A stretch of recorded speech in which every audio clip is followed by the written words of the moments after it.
ಕೇವಲ ಹಾಸನ ಜಿಲ್ಲೆ ಅಷ್ಟೇ ಅಲ್ಲ, ರಾಜ್ಯಾದ್ಯಂತ ಹಲವಾರು ಜಿಲ್ಲೆಗಳಿಂದ, ಹಲವಾರು ತಾಲೂಕುಗಳಿಂದ, ಹಲವಾರು ಹಳ್ಳಿಗಳಿಂದ ಇವತ್ತು ತಾವೆಲ್ಲರೂ ಕೂಡ ಈ ಕಾರ್ಯಕ್ರಮದ ಯಶಸ್ಸಿಗೆ ಒಂದು ಪಾತ್ರವನ್ನು ವಹಿಸ್ತಕ್ಕಂಥದಕ್ಕೆ ತಮ್ಮೆಲ್ಲರ ಬಿಡುವಿಲ್ದಿರೋ ಸಮಯದಲ್ಲಿ ಬಿಡುವು ಮಾಡ್ಕೊಂಡು ಇವತ್ತು ನೀವು ಬೆಳೆಸಿರ್ತಕ್ಕಂಥ, ನೀವು ಹರಿಸಿರ್ತಕ್ಕಂಥ ಮಣ್ಣಿನ ಮಗ, ರೈತರ ಮಗ, ಇವತ್ತು ಒಬ್ಬ ರೈತನ ಮಗ ದೇಶದ ಕೆಂಪು ಕೋಟೆಯ ಬಾವುಟವನ್ನು ಹಾರಿಸ್ತಕ್ಕಂಥದಕ್ಕೆ ಇವತ್ತು ಏನಾದರೂ ಕಾರಣಕರ್ತರಿದ್ರೆ ಆದ್ರೂ ಪುಣ್ಯಾತ್ಮ ಹಾಸನ ಜಿಲ್ಲೆಯ ತಂದೆ ತಾಯಂದ್ರುಗಳು ಅಂತಕ್ಕಂಥದ್ದು ಈ ಸಂದರ್ಭದಲ್ಲಿ ನಾವು ಎಂದೂ ಕೂಡ ಮರಿಲಿಕ್ಕಾಗೋದಿಲ್ಲ.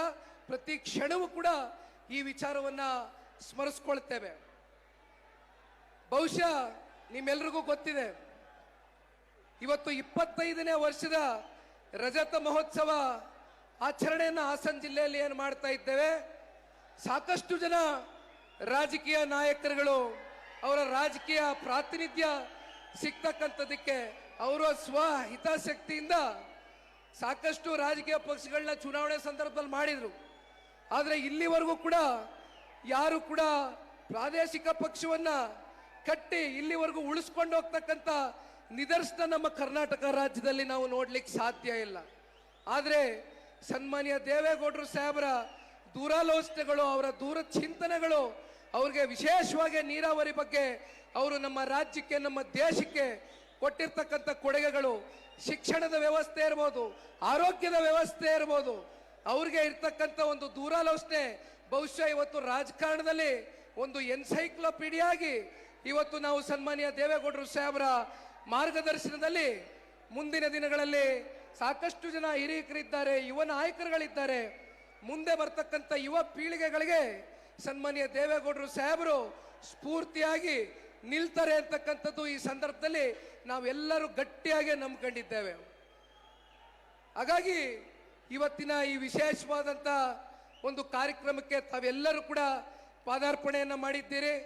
ವಿಶೇಷವಾಗಿ ಹಳ್ಳಿಗಳಿಂದ ತಾಯಂದ್ರುಗಳು ಬಂದಿದ್ದೀರಿ, ಯುವಕರು ಬಂದಿದ್ದೀರಿ, ಹಿರಿಯಕರು ಬಂದಿದ್ದೀರಿ. ಬಹುಶಃ ನಿಮ್ಮ ಮನಸ್ಸುಗಳಲ್ಲಿ ಪ್ರೀತಿ ಇಲ್ಲದೆ ಹೋಗಿದ್ರೆ ಬಹುಶಃ ನೀವು ಇಲ್ಲಿವರೆಗೂ ಬರ್ತಾ ಇರಲಿಲ್ಲ. ಆದರೆ ಆ ಒಂದು ಪ್ರೀತಿ ಇವತ್ತೇನು ನಮಗೆ ಸದಾಕಾಲ ತೋರಿಸ್ಕೊಂಡ್ ಬಂದಿದ್ದೀರಿ. ಅದರಲ್ಲೂ ವಿಶೇಷವಾಗಿ ಹಾಸನ ಜಿಲ್ಲೆನಲ್ಲಿ ಸನ್ಮಾನ್ಯ ದೇವೇಗೌಡರು ಸಾಹೇಬರು 1962ನೇ ಇಸ್ವಿನಲ್ಲಿ ಅವತ್ತು ಕಾಂಗ್ರೆಸ್ನಲ್ಲಿ ಟಿಕೆಟ್ ಸಿಕ್ಕಬೇಕಾಗಿತ್ತು. ಆದರೆ ಕೊನೆಯ ಹಂತದ ಬೆಳವಣಿಗೆ ಕಾಂಗ್ರೆಸ್ನಲ್ಲಿ ಟಿಕೆಟ್ ಕೈ ತಪ್ಪೋಯ್ತು. ಆದರೆ ಕ್ಷೇತ್ರದ ಜನತೆ, ಜಿಲ್ಲೆಯ ಜನತೆ ಸನ್ಮಾನ್ಯ ದೇವೇಗೌಡರು ಸಾಹೇಬರು ಅವತ್ತು ಇನ್ನೂ ಬಹಳ ಚಿಕ್ಕ ವಯಸ್ಸಿನ ಯುವಕರು. ಇಂಥ ಒಬ್ಬ ಯುವಕರು ನಮ್ಮ ರಾಜ್ಯಕ್ಕೆ, ನಮ್ಮ ದೇಶಕ್ಕೆ ಮುಂದಿನ ದಿನಗಳಲ್ಲಿ ಒಂದು ಮಾದರಿ ಆಗ್ತಾರೆ ಅಂತಕ್ಕಂಥ ಚಿಂತನೆಯಿಂದ ನೀವೆಲ್ಲರೂ ಕರೆ ತಂದು ಸನ್ಮಾನ್ಯ ದೇವೇಗೌಡರು ಸಾಹೇಬ್ರನ್ನ 62ನೇ ಇಸ್ವಿನಲ್ಲಿ ನೀವು ಚುನಾವಣೆಗೆ ನಿಲ್ಲಿಸಿ ಅವ್ರಿಗೆ ಗೆಲುವನ್ನು ತಂದುಕೊಡೋ ಮೂಲಕ ಸುದೀರ್ಘವಾದಂಥ 64 ವರ್ಷದ ರಾಜಕೀಯದ ಜೀವನದ ಉದ್ದಗಲಕ್ಕೂ ಕೂಡ ಹೋರಾಟ ಅನ್ನೋದನ್ನ ಒಂದು ಬಿಟ್ಟು ಬಹುಶಃ ಅವರು ಇನ್ಯಾವುದ್ರ ಬಗ್ಗೆನೂ ಕೂಡ ಆಲೋಚನೆ ಮಾಡಿಲ್ಲ. ಯಾವತ್ತಿಗೂ ಕೂಡ ಅಧಿಕಾರವನ್ನ ಅಂಟಿಕೊಂಡು ಕೂತ್ಕೊಳ್ತಕ್ಕಂಥ ವ್ಯಕ್ತಿ ಅಲ್ಲ ಅಂತಕ್ಕಂಥದ್ದನ್ನ ಅನೇಕ ಸಂದರ್ಭದಲ್ಲಿ ಸಾಬೀತು ಮಾಡಿದ್ದಾರೆ. ಬಹುಶಃ ಅವರ ಒಂದು ಮಾರ್ಗದರ್ಶನದಲ್ಲಿ ನಾವೇನು ಇತ್ತೀಚಿನ ದಿನಗಳಲ್ಲಿ ಹೋರಾಟಗಳನ್ನ ಕೈಗೆತ್ಕೊಂಡಿದ್ದೇವೆ. ಇವತ್ತಿನ ಹೋರಾಟಗಳನ್ನ ನಾವು ನೋಡ್ಬೋದು. ಸುಮ್ಮನೆ ಬಂದು ಭಾಷಣ ಮಾಡ್ತಕ್ಕಂಥದ್ದು, 10 ನಿಮಿಷ ವೇದಿಕೆ ಮೇಲೆ ನಿಂತು ಹೋಗ್ತಕ್ಕಂಥದ್ದನ್ನ ನಾವು ನೋಡ್ತೇವೆ. ಆದರೆ ಅವತ್ತಿನ ಹೋರಾಟಗಳು ಯಾವ ರೀತಿ ಇತ್ತು ಅಂದ್ರೆ ಅದನ್ನ ತಾರ್ಕಿಕ ಅಂತ್ಯಕ್ಕೆ ತಗೊಂಡು ಹೋಗ್ತಕ್ಕಂಥ ಒಂದು ಮೂಲ ಗುರಿಯನ್ನ ಇಟ್ಕೊಂಡು ಸನ್ಮಾನ್ಯ ದೇವೇಗೌಡರು ಸಾಹೇಬರು ಜೀವನ ಪರ್ಯಂತ ಹೋರಾಟವನ್ನ ಮಾಡ್ಕೊಂಡ್ ಬಂದಿದ್ದಾರೆ. ಬಹುಶಃ ಹೋರಾಟದ ಪ್ರತಿಫಲವೇ ಇವತ್ತು ಈ ಜನತಾದಳ ಪಕ್ಷ ಕರ್ನಾಟಕ ರಾಜ್ಯದಲ್ಲಿ 25 ವರ್ಷಗಳ ಕಾಲ ನಿಮ್ಮಂತ ಪುಣ್ಯಾತ್ಮ ತಂದೆ ತಾಯಂದಿರುಗಳು, ವಿಶೇಷವಾಗಿ ಮತ್ತೆ ಒತ್ತಿ ಹೇಳ್ತೀನಿ, ಪಕ್ಷದ ನಿಷ್ಠಾವಂತ ಕಾರ್ಯಕರ್ತ ಬಂಧುಗಳು ನಿಸ್ವಾರ್ಥವಾಗಿ ಇವತ್ತು ಈ ಪಕ್ಷಕ್ಕೆ ಸೇವೆಯನ್ನು ಸಲ್ಲಿಸಿದ್ದೀರಿ. ಬಹುಶಃ ಈ ವರ್ಷ ಕಾರ್ಯಕರ್ತರ ಚುನಾವಣೆ ಇದೆ.